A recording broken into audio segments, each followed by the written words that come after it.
وَلَقَدْ يَسَّرْنَا الْقُرْآنَ لِلذِّكْرِ فَهَلْ مِن مُّدَّكِرٍ۔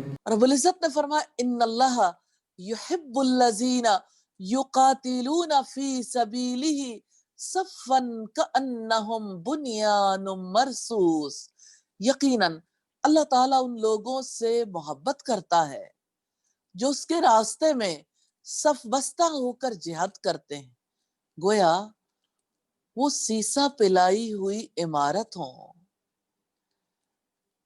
دین کے راستے میں، شریعت کے راستے میں نکلنے والے جو اللہ تعالیٰ سے محبت رکھتے ہیں ان کی مثال دی ہے، صفن کأنہم بنیان مرصوص، صف بستہ ہو کر گویا وہ سیسا پلائی ہوئی عمارت کی طرح ہوتے ہیں۔ الرص کے معنی تعمیر ہے، ایک دوسرے کے ساتھ پیوست اور مستحکم کرنے کے ہیں۔ سیدنا ابن عباس کہتے ہیں کہ پتھر کو پتھر پر رکھ کر، پتھریاں اور روڑیاں ملا کر گارا ڈالنے کو اہل مکہ رصاص کہتے ہیں۔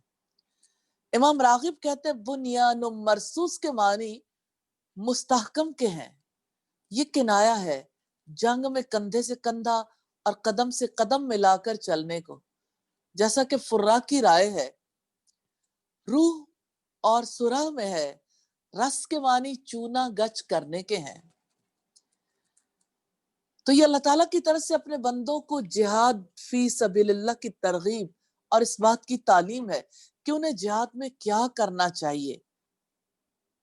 کہنے والے کہتے تو تھے کہ ہم جہاد سے محبت رکھتے ہیں، اللہ تعالیٰ ہمیں ان اعمال کی خبر دے، ایسے اعمال کی جو اسے محبوب ہیں، اگرچہ اس راستے میں ہمارے مال اور ہماری جانیں چلی جائیں۔ سیدنا مجاہد کہتے ہیں ان کہنے والوں میں سیدنا عبداللہ ابن رواحہ انصاری بھی تھے۔ جب یہ آیت اتری اور معلوم ہوا کہ جہاد سب سے زیادہ عمدہ عمل ہے تو انہوں نے عہد کر لیا میں تو اب سے لے کر مرتے دم تک اللہ کی راہ میں اپنے آپ کو وقف کر چکا ہوں۔ اسی پر قائم رہے یہاں تک کہ فی سبیل اللہ شہید بھی ہو گئے۔ سبحان اللہ۔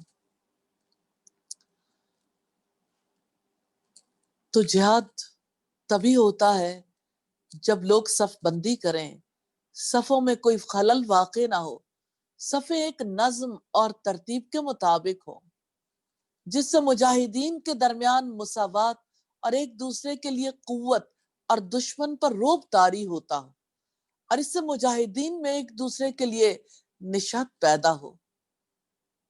تو جب لڑائی کا وقت آ جاتا، اللہ کے رسول صلی اللہ علیہ وسلم اپنے اصحاب کی خود صف بندی کرتے تھے، ان کو اپنی اپنی جگہوں پر ترتیب دیتے ہیں، جہاں وہ ایک دوسرے پر بھروسہ نہ کریں بلکہ ہر دستہ اپنے مرکز کے ساتھ رابطے کا اہتمام کرتا اور اپنی ذمہ داری کو پورا کرتا۔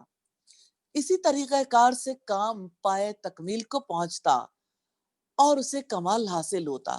سیدنا ابو ہریرہ بیان کرتے ہیں صحابہ میں سے ایک شخص کا گزر ایک گھاٹی سے ہوا جہاں میٹھے اور خوشگوار پانی کا ایک چشمہ بہتا تھا۔ اس کا ذائقہ اسے اچھا لگا۔ اس نے سوچا اگر میں لوگوں سے الگ تھلگ ہو کر یہاں ٹھہر جاؤں اور اللہ تعالیٰ کی عبادت کروں تو کتنا اچھا ہوگا، تاہم میں یہ کام اس وقت تک نہیں کروں گا جب تک کہ اللہ کے رسول سے میں اجازت نہ لے لوں۔ اس نے اپنی ساری بپتا، سارا ماجرا اللہ کے رسول کو کہہ سنایا۔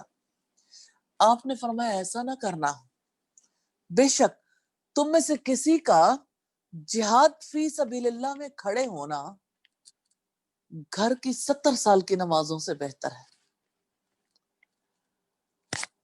کیا تم پسند نہیں کرتے کہ اللہ تعالیٰ آپ کو بخش دے اور جنت میں داخل کر دے؟ سو اللہ کی راہ میں جہاد کرو۔ سنو، جو شخص اونٹنی کے دودھ دوہنے کے درمیانی وقفے جتنا بھی اللہ تعالیٰ کے راستے میں لڑا اس پر جنت واجب ہو گئی۔ ترمذی کی 1650 نمبر روایت۔ کتاب أنزلناه إليك لتخرج الناس من الظلمات إلى النور بإذن ربهم